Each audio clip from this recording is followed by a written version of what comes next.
Today we'll talk about right against exploitation.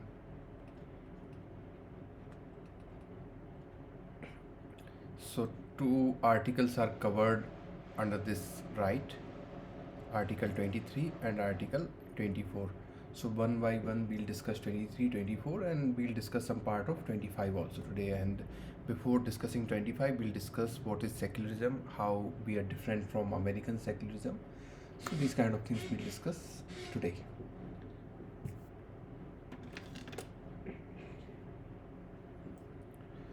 First one is prohibition of traffic in human beings and forced labor. The first part of Article 21 clause 23 clause 1 of the Constitution prohibits trafficking in human beings and beggar and similar other similar forms of forced labor. Other similar forms of forced labor. I'll explain you what is beggar and other things also. Now I'll talk about the second part. The second part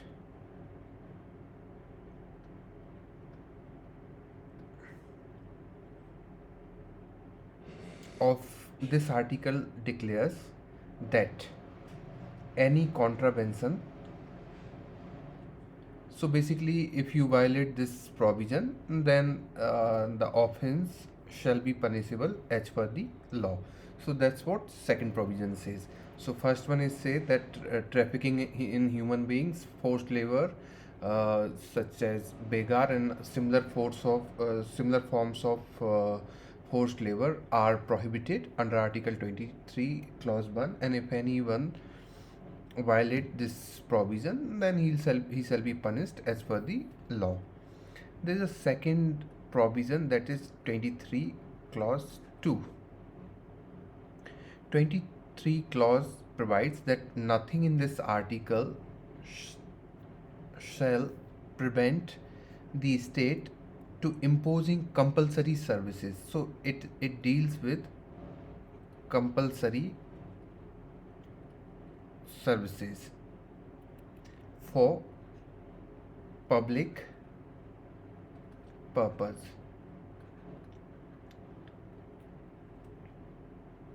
For public purposes, provided that in making so it shall not make any discrimination on grounds only religion, race, caste and class, or any of them. So this is 23 clause 2 talks about. Now what is traffic in human beings? So we are going to discuss these terms.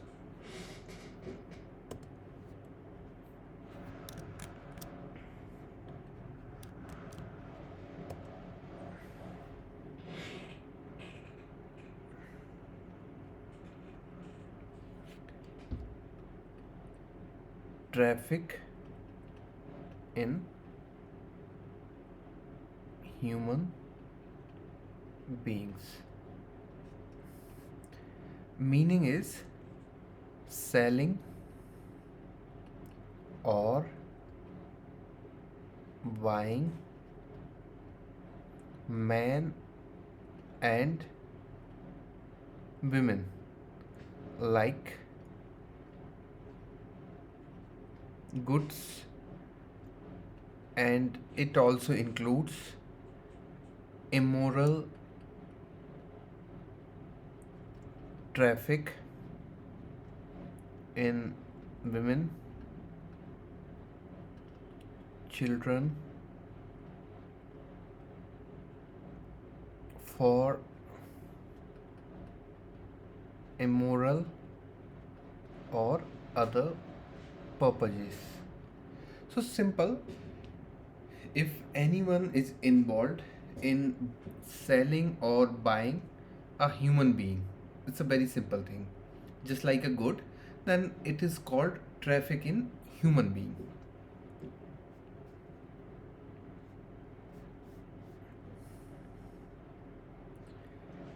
It also include immoral traffic in women,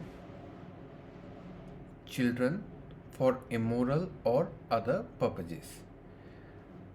Though slavery, there's a term called slavery, it is not expressly mentioned in Article 23. It is included in the expression traffic in human beings. So remember this thing, if the question is coming in the examination and they are asking that slavery is defined in the constitution, then it is neither it's defined nor it's mentioned in Article 23.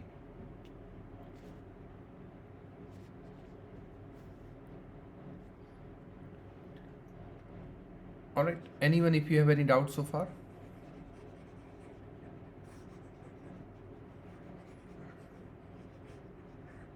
Okay,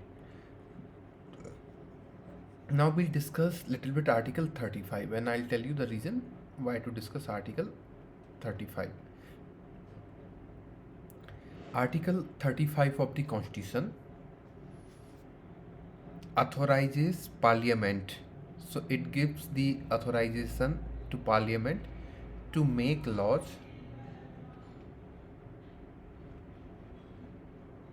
for punishing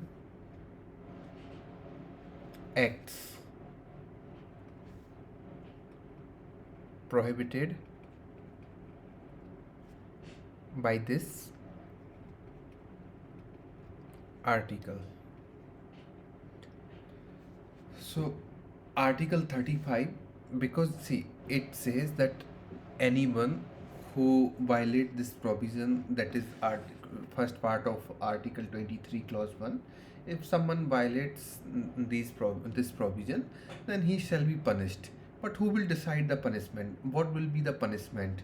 So for that we should have a law, and therefore Article 35 authorizes Parliament to make laws, and it's not only with regard to Article 23, anything that is related to fundamental right. Parliament is authorized to make law under Article 35. So remember that Article 35 gives power to the Parliament to make law with regard to fundamental rights. So even if there has to be a change in fundamental right also, or alteration any kind of, then Parliament is authorized. State government is not authorized under the Constitution. Anyone, if you have any doubts so far?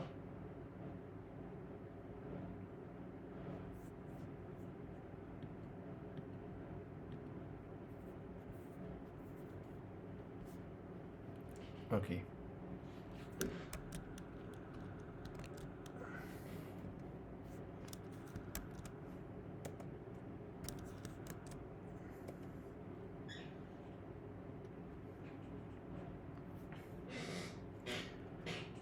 In pursuance of this article, Parliament has passed a law, and the name of law is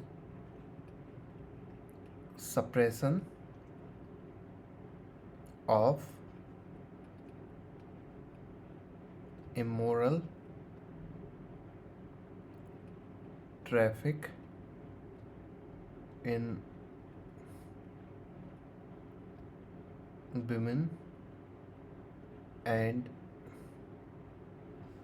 Girls Act 1956 for punishing acts which result in traffic in human beings.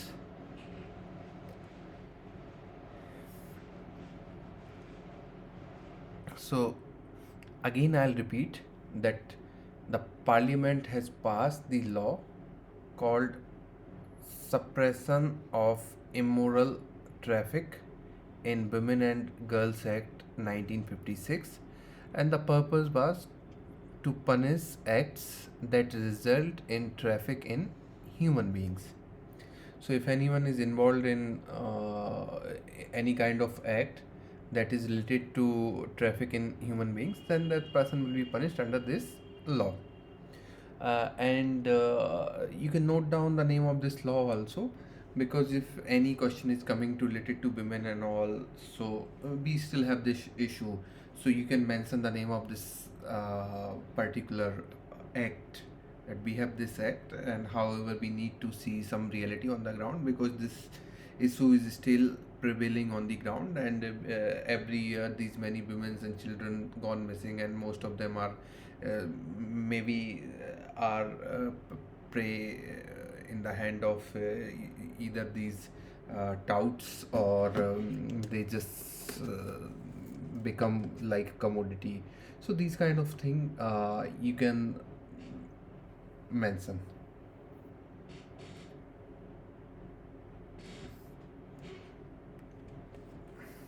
See, one thing I want to tell you, that whenever you are writing answer, so say for example, you have written something. Uh, let's say we are talking about immoral human trafficking only. So you can say that for this line you can write, for punishing act which result in traffic in human being, and then you can write down, for example, we have Suppression of Immoral Traffic and Human and Girls Act 1956. So if you are telling something and you are giving an example for that particular thing, it will make a great impact on the mind of examiner. So remember this thing.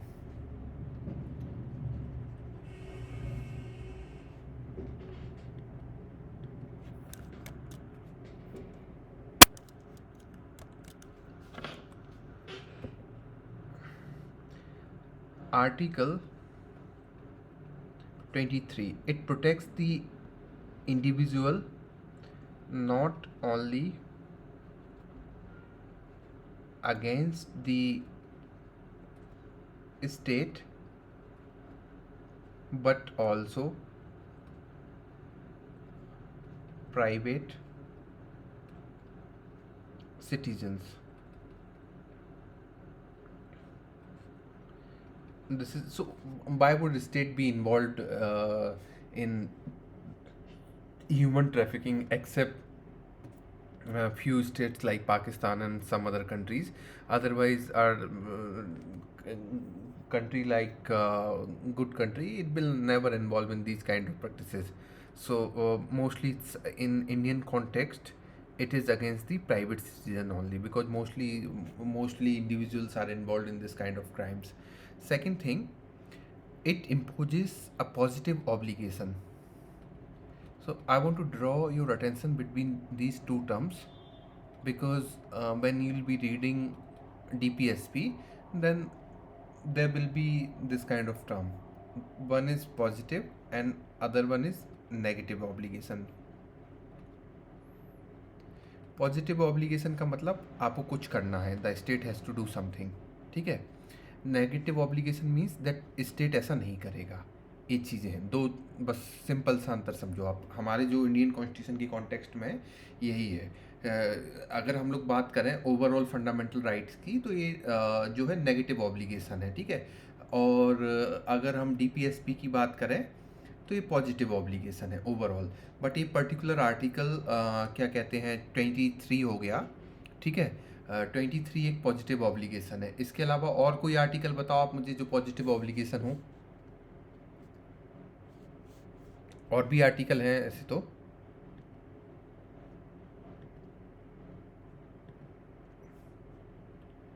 बताओ आप मुझे. संगीता आप बताओ.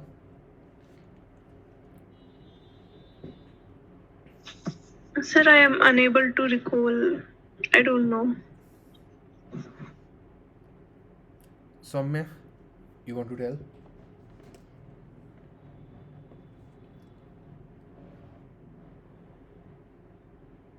Article related to human trafficking.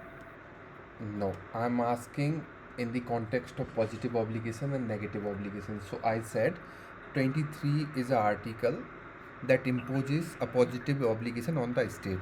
Apart from 23, uh, which other article is there in the constitution, especially in fundamental right, that imposes positive obligation on the state? That is my question. In fundamental right, which article imposes positive obligation on the state except article 23? Positive negative obligation समझ में आ गया कि नहीं आया?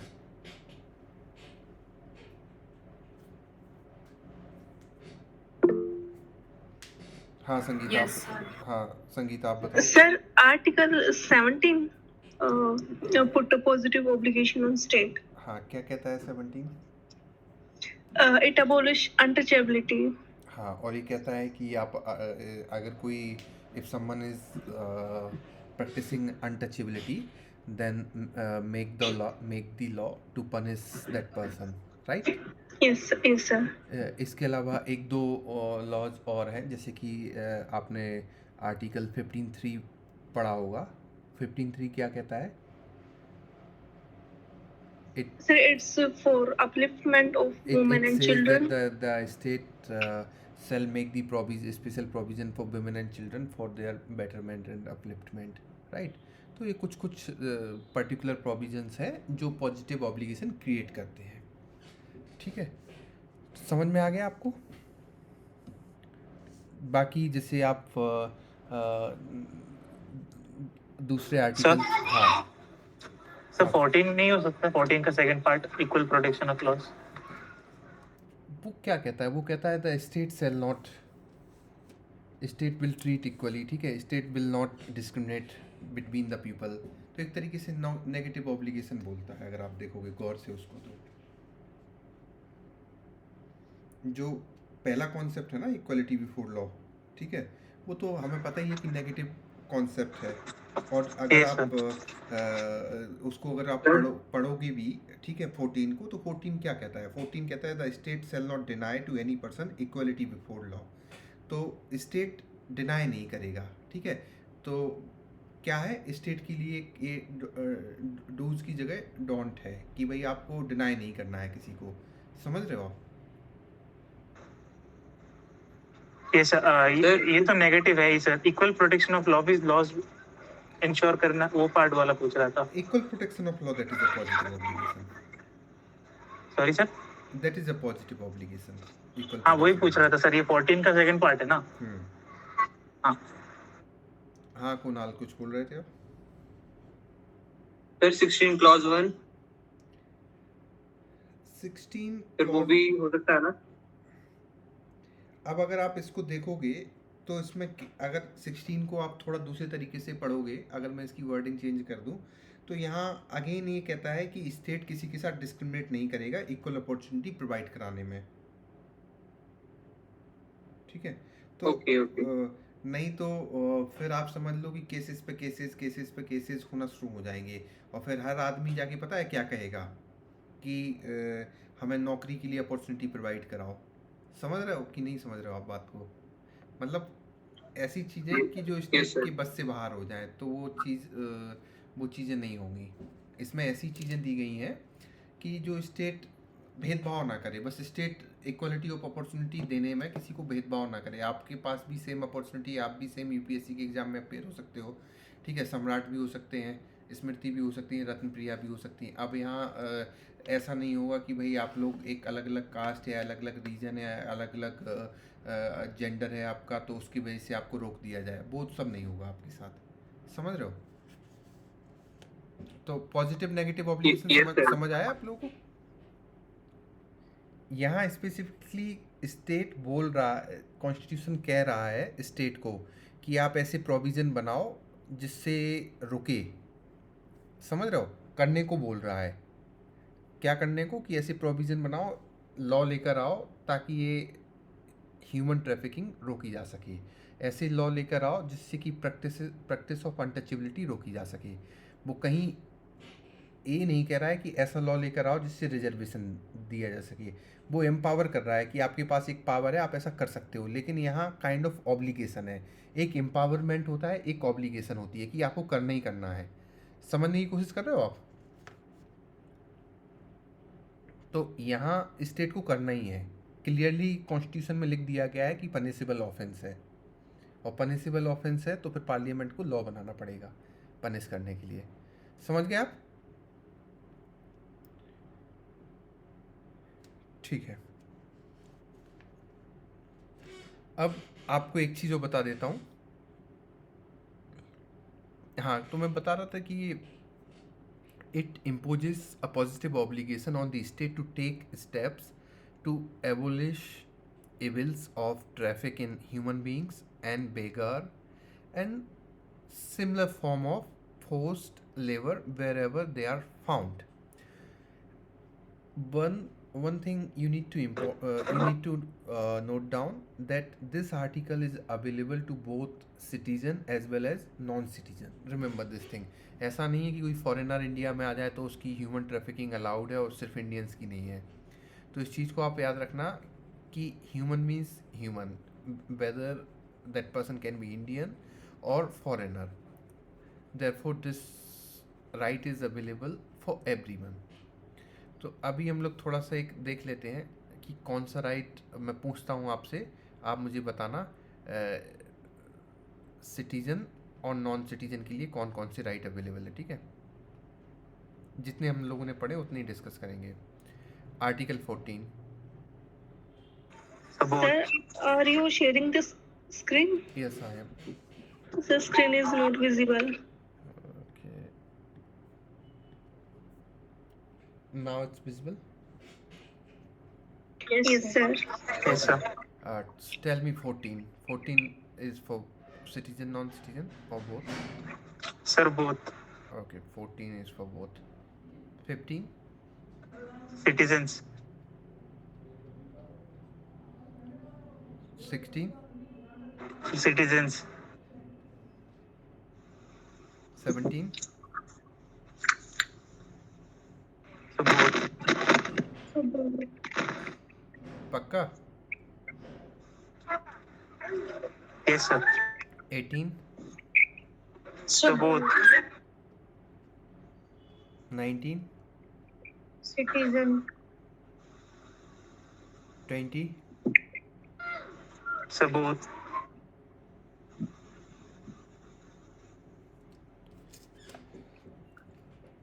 पक्का? Yes. Yes, sir. ठीक है, तो इस अब 23, 21, अभी 22 करवाऊंगा मैं बाद में, उसको रोक रखा है।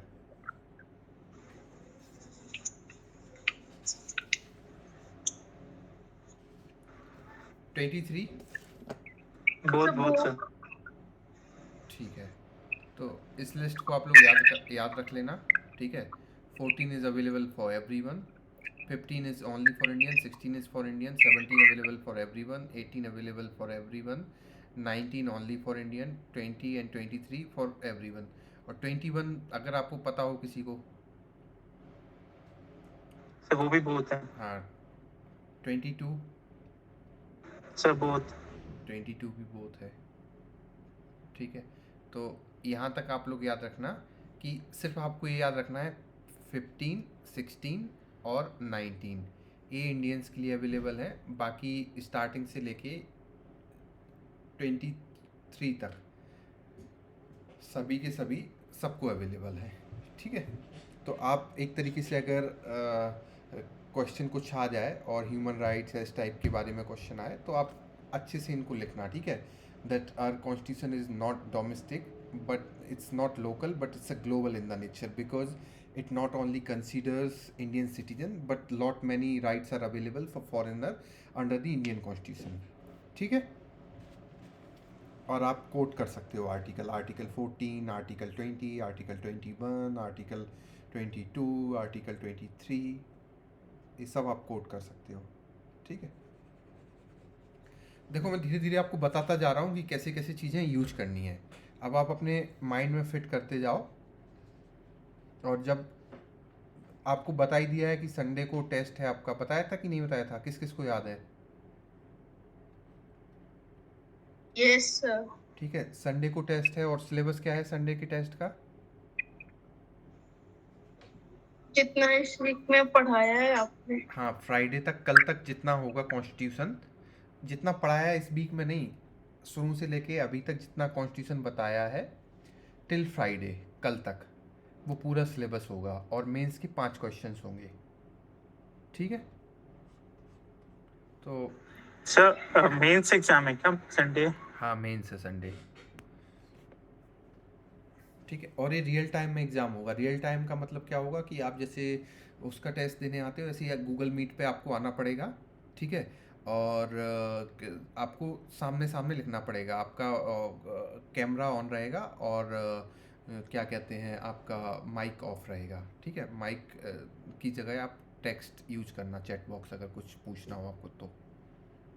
ठीक है, तो 5 क्वेश्चंस का टेस्ट होगा और आपको 1 घंटा मिलेगा पूरा। ठीक है, अभी 1 घंटा दे रहे हैं, फिर बाद में धीरे धीरे थोड़ा सा टाइम रिड्यूस करेंगे।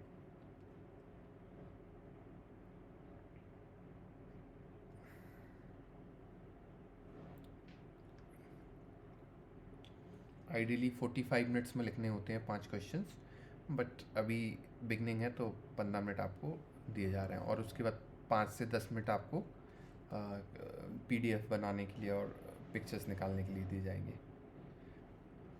क्या डिस्कस कर रहा था मैं? हाँ, बेगार।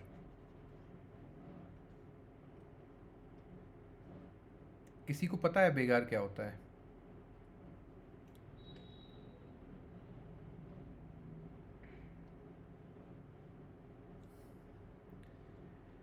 It means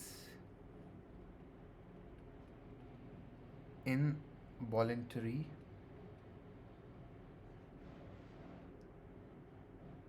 work without payment. दो चीज़ें हैं, एक इनवॉलेंट्री वर्क और दूसरा है विदाउट पेमेंट। एक तो you are not willing to pay, ठीक है, योर बिल इज absent.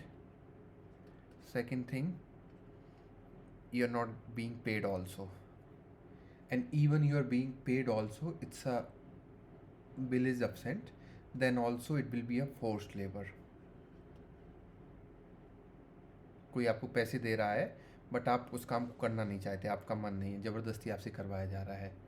ठीक है, तो जैसे अगर आप कुछ अमेरिकन मूवीज़ देखोगे तो कुछ वॉर रिलेटेड मूवीज़ होती हैं तो वो उनको कहते हैं कि इधर यू कोऑपरेट विद अस और डाई, या जो टेररिस्ट होते हैं वो भी इसी तरीके से बोलते हैं कि इधर यू कोऑपरेट विद अस और डाई।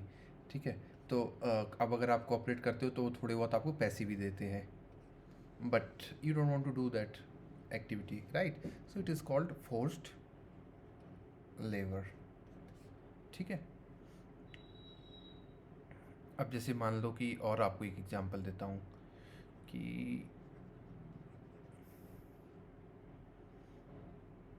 एक मैं मूवी देख रहा था। ठीक है, मूवी नहीं, एक सीरीज़ थी और सीरीज़ का नेम था शी करके सीरीज़ थी। ठीक है, इंडियन सीरीज़ है। इसमें क्या होता है कि एक पुलिस वाला होता है और वो पुलिस वाला जो गैंगस्टर या जो भी, बेसिकली ये this is also related to some drug trafficking. तो वो जो रहता है बंदा, ड्रग ट्रैफिकिंग में इन्वॉल्व रहता है, पुलिस वाला उसके साथ मिल जाता है। ठीक है, जब पुलिस वाले को क्वेश्चन किया जाता है तो वो कहता है कि मेरे I was very much into police department and I was very much honest, but इन लोगों ने आके मुझे ऑफ़र दिया that we'll pay you some money. ठीक है, आई डिनाइड दैट ऑफ़र। उसके बाद इन लोगों ने मेरे जो है बच्चे को किडनैप कर लिया। ठीक है, और उसको लेके चले गए और कहा कि अगर हमारे साथ कोऑपरेट नहीं करोगे then your child will die. तो इसके बाद क्या हुआ कि इसके लिए एक तरीके से फोर्स्ड लेबर टाइप का फोर्स्ड हो गया। ठीक है, कि उस ही was not willing to cooperate with this people, but उसको ज़बरदस्ती करवाया गया, उसको एक डर में रख के इस तरीके से। तो होपफुली आपको समझ में आ गया होगा कि इनवॉलेंट्री वर्क की मीनिंग क्या होती है, ठीक है। और इनवॉलेंट्री वर्क में दो चीज़ें हो सकती हैं, ठीक है। बेगार की मीनिंग, तो जो बेगार की मीनिंग है it means involuntary work without pay, ठीक है। अब इन कुछ कभी कभी क्या होता है कि यहाँ पर वर्क तो इनवॉलेंट्री है but sometime you are being paid, sometime you are not being paid, तो दोनों चीज़ें हो सकती हैं। तो इस चीज़ को आप बस इसको फिर हम क्या बोलेंगे, अगर इनवॉलेंट्री वर्क है और you are not being paid then it will be called forced labour, ठीक है। समझ आ गया आपको?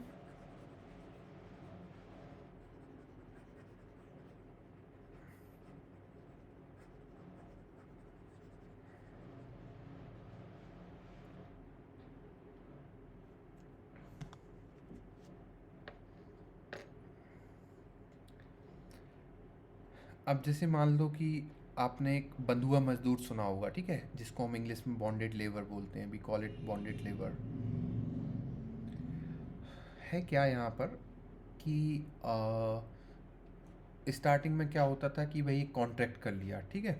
किसी ने मान लो कि मेरे फादर ने किसी के साथ कॉन्ट्रैक्ट किया होगा कि मैं आपके यहाँ कुछ मान लो मैंने कुछ, मेरे फादर ने एक मान लो कि 10,000 रुपये ले लिए बहुत पहले और कहा कि मैं जब तक आपके 10,000 रुपये पे नहीं कर दूंगा तब तक मैं आपके यहाँ अपनी सर्विसेज देते रहूँगा, ठीक है। अब चलो कि उस जो पर्सन था मिस्टर एक्स जो भी था उसके फादर थे, फादर एक्सपायर कर गए, ठीक है। तो फिर इसने कहा कि अब तुम अपने पिताजी का, अभी 10,000 हो सकता है उस टाइम तक 10 लाख बन गए हों, ठीक है, और उसने पे नहीं कर पाया हो। तो क्या हुआ कि अब सेम पर्सन उसके जो उसका जो बेटा है या बेटी है उससे कहा कि अब तुम अपनी सर्विसेज दो, मेरे यहाँ हाउस होल्ड काम करो, ठीक है। अब यहाँ इस आदमी को पे नहीं किया जा रहा है बट एक कॉन्ट्रैक्ट था बहुत पुराना, उसके हिसाब से किया जा रहा है। तो इस टाइप के कॉन्ट्रैक्ट भी वॉइड होंगे as per the article 23। So no one shall be forced to provide labor or services against his or her will, even though it be under a contract of service. The word force was interpreted by the court very widely. So the word force, I'm just talking in the context of force itself. So force must therefore be construed to include not only physical or legal. So I'm just talking about force, that what can be included in force, what kind, I mean the type of force. So force can be, I'll say that it can be a physical, it can be a legal,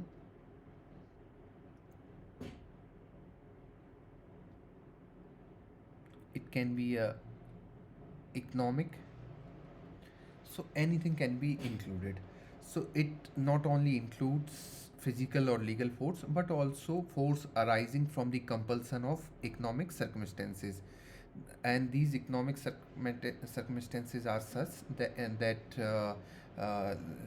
that leaves no choice of alternative to a person in want and compel him to provide labor or service even though the remuneration received for it is less than the minimum wages. अब एक चीज़ समझना, अगर आप if we talk about bonded labour, ठीक है, तो bonded labour की जो स्टार्टिंग है वो क्या है, वो यही तो है इकोनॉमिक कंपल्सन, कि आदमी के पास कोई चॉइस ही नहीं बचती। अब मुझे पता है कि मान लो कि मिस्टर एक्स हैं, इनके पास इन्हें कोई पैसा नहीं दे रहा है और इनको पैसे की बहुत सख्त आवश्यकता है, इनके घर में खाने के लिए भी नहीं है, ऐसे एज्यूम कर लो, ठीक है। तो अब मैंने कहा चलो मिस्टर एक्स तुम्हें 10,000 रुपये दे रहा हूँ, इस पर इंटरेस्ट लगेगा और प्लस जब तक तुम पे नहीं कर पाओगे तब तक तुम्हें अपनी फ्री सर्विसेज देनी पड़ेगी मुझे।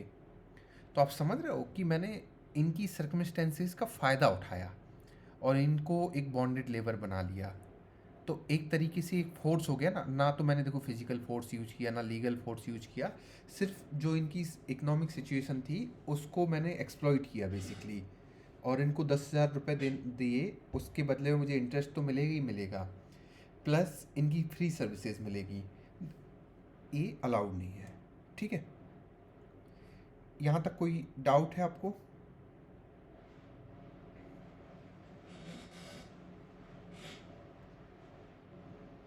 दूसरी चीज़ आप याद रखना, that the court also suggested lot many time that the government should take appropriate steps to eradicate the system, and this is the constitutional obligation of the government under Article 23 that prohibits forced labor in any form. So the form of forced labor can be anything. It's not only physical, legal, economic, it can be even beyond this thing also. Any doubt?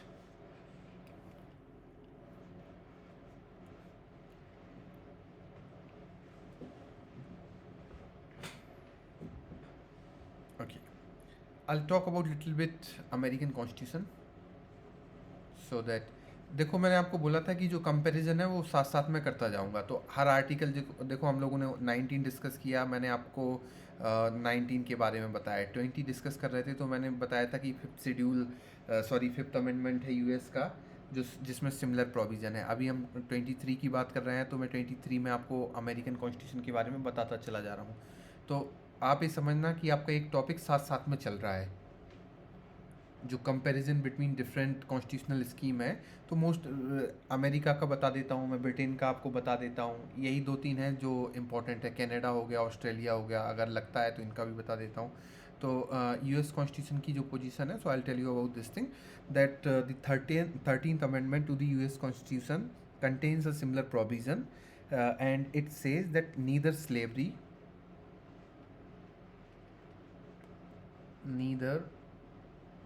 slavery nor servitude, except as punishment for crime whereof the party shall have been duly convicted, shall exist within the US or any place subject to their jurisdiction. तो इस चीज़ को याद रखना, slavery of servitude US में allowed नहीं है, but अगर किसी ने कोई क्राइम किया है और उसे रिग्रेस इम्प्रिजनमेंट मिली है, वहाँ उसको काम करना पड़ रहा है, ठीक है, तब फिर ये चीज़ अलाउड हो सकती है। और इंडिया में भी बहुत हद तक यही है कि अगर इंडिया में किसी को पनिशमेंट मिली है और रिग्रेस इम्प्रिजनमेंट मिली है और वो काम कर रहा है, लेकिन इंडिया में तो ये है कि अगर if someone is doing some work jail में भी, तो उसको पे किया जाएगा जेल में। इस चीज़ को याद रखना आप। अब इसका जो तो यहाँ हम लोग we are done with this 23 clause 1. We'll discuss. Sir, Yes. can you redo the previous note? Undo, I mean, sorry. This one? Okay, sir. I'll again tell you क्या बोला था मैंने, हाँ, कि जो 13th amendment के बारे में, that 13th amendment says that neither slavery nor involuntary servitude, except as a punishment for a crime whereof the party shall have been duly convicted, shall exist within the US or any place subject to US jurisdiction. ठीक है।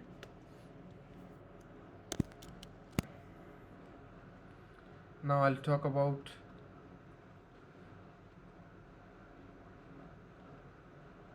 compulsory service for public purpose. Clause 2.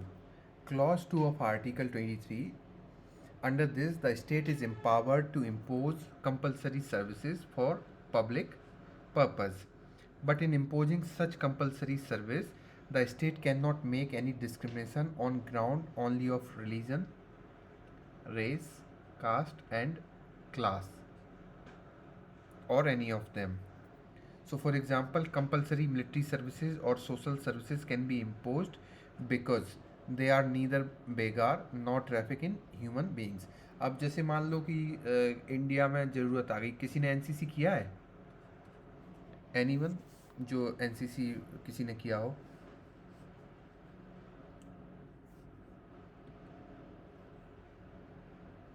किसी ने नहीं किया?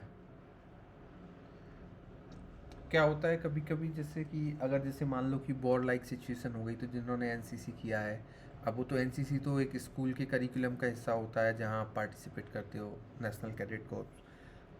अगर India में war like situation आ गई तो फिर आपको बुलाया जा सकता है compulsory service. Apart from that civilians को भी बुलाया जा सकता है। जैसे मान लो डॉक्टर्स हैं, तो अगर हमारे कोई जो है आर्मी पर्सनल या जो भी डिफेंस पर्सनल है, अगर कोई वुंडेड है या डॉक्टरों की कमी हो रही है तो डॉक्टरों को बुलाया जा सकता है। और भी अगर कोई ट्रेंड क्या कहते हैं लोग हैं, जिस टाइप के भी लोग हैं, उनको डिफरेंट कैपेसिटीज़ में सर्विस कॉल दिया जा सकता है स्टेट की तरफ से, ठीक है। And it is perfectly allowed under article 23 clause 2।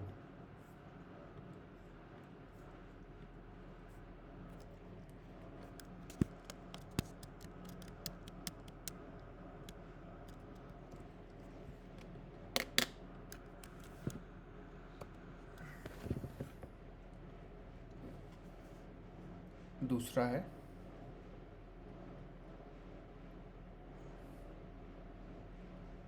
prohibition. So I'm talking now article 24,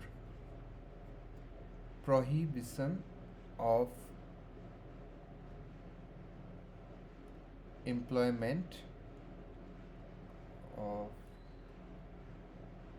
children in factories etcetera, article 24। इसमें कुछ खास ज़्यादा है नहीं, बताता हूँ आपको क्या है। So article 24 of the constitution, it prohibits employment. what it does, it prohibits employment of children below 14 years of age in factories, basically factories, and hazardous employment. This provision is certainly in the interest of public health and safety of life of children. Children are asset of the nation, and that's why Article 39 of the Constitution imposes upon the state an obligation to ensure that the health and strength of workers, men and women, and the tender age of children are not abused, and that citizens are not forced by economic necessity to enter a vocation unsuited to their age or strength. बहुत सारे cases भी हुए, ठीक है। अब एक case हुआ, उसके बारे में मैं आपको बताता हूँ। मतलब केस का नेम इम्पोर्टेंट नहीं है, बस उसका कॉन्टेक्स्ट मैं आपको बताता हूँ। क्या हुआ कि जो एक एशियाड प्रोजेक्ट चल रहा था दिल्ली में, तो उसके कंस्ट्रक्शन वर्क में चिल्ड्रन को इन्वॉल्व किया गया। अब सरकार, बहुत पहले से एक एक्ट था हम लोगों के पास में। एक्ट का नेम था, एक मिनट बताता हूँ। एक्ट का जो नेम था वो था एम्प्लॉयमेंट ऑफ चिल्ड्रन एक्ट 1938। ये ब्रिटिशर्स के टाइम से था हम लोगों के पास। तो इस केस में कहा कि ये प्रोविज़न एप्लीकेबल नहीं है अगर जो बच्चे हैं वो कंस्ट्रक्शन वर्क में, एशियाड प्रोजेक्ट की कंस्ट्रक्शन वर्क में इन्वॉल्व हैं, ऐसा बोला गया। और उन्होंने ऐसा क्यों कहा? उन्होंने कहा कि जो कंस्ट्रक्शन इंडस्ट्री है, it was not specified in the schedule of the Children Act 1938. Court ने क्या कहा? कोर्ट ने रिजेक्ट कर दिया इस कंटेंशन को, ठीक है। और कोर्ट ने कहा कि जो कंस्ट्रक्शन वर्क है it's a hazardous employment and therefore under article 24 no child below age of 14 years can be employed in construction work even if construction industry is not specified in the schedule to the employment of children act। इसके बाद supreme court ने government को भी guidelines issue की कि ऐसे चीज़ फिर आगे हमेशा चलती रहेगी तो आप इस चीज़ को इंक्लूड करो। एंड सब्सिक्वेंटली इसमें एक अमेंडमेंट आया, शायद क्या कहते हैं 1978 में आया, ठीक है। और 1978 में अमेंड हुआ और इनेक्टमेंट इसका काफ़ी लेट हुआ। सो इसको नया नेम उन्होंने दिया the children labour prohibition and regulation act 1986। और इसमें क्या कहा कि जो बच्चे हैं 14 साल से कम के, ठीक है, वो रेलवे हो गए और अदर मीन्स ऑफ ट्रांसपोर्ट हैं, या फिर फैक्ट्रीज़ हो गई, माइन हो गई, मर्चेंट शिपिंग हो गई, मोटर ट्रांसपोर्ट हो गया, प्लांटेशन हो गया, बीड़ी सिगरेट हो गया, इन सब में इन 14 ईयर्स से कम के बच्चों का एम्प्लॉयमेंट प्रोहिबिट कर दिया। लेकिन एक चीज़ आप याद रखना कि ये जो जितनी हजार्डस एक्टिविटीज़ हैं इनमें तो प्रोहिबिटेड है, but this article does not prohibit there employment in any innocent और हार्मलेस जॉब और वर्क। इस चीज़ को आप याद रखना, ठीक है। बाकी कोर्ट ने बहुत सारी चीज़ें, एक child labour rehabilitation welfare fund को सेट करने को कहा कि अगर कोई एम्प्लॉयर है तो हर बच्चे को 20,000 रुपये कंपनसेशन देना पड़ेगा, ठीक है, फंड में करना पड़ेगा। तो ये बहुत सारी चीज़ें हैं, अभी के लिए रेलेवेंट है, अगर कुछ बाद में होगा तो मैं आपको बता दूंगा, ठीक है। तो इससे ज़्यादा कुछ 24 में है नहीं। और अब हम क्या कहते हैं 25 पूरा डिस्कस शायद कर पाए ना कर पाए, बट 25 से पहले सेक्युलरिज्म डिस्कस करेंगे। और क्या कहते हैं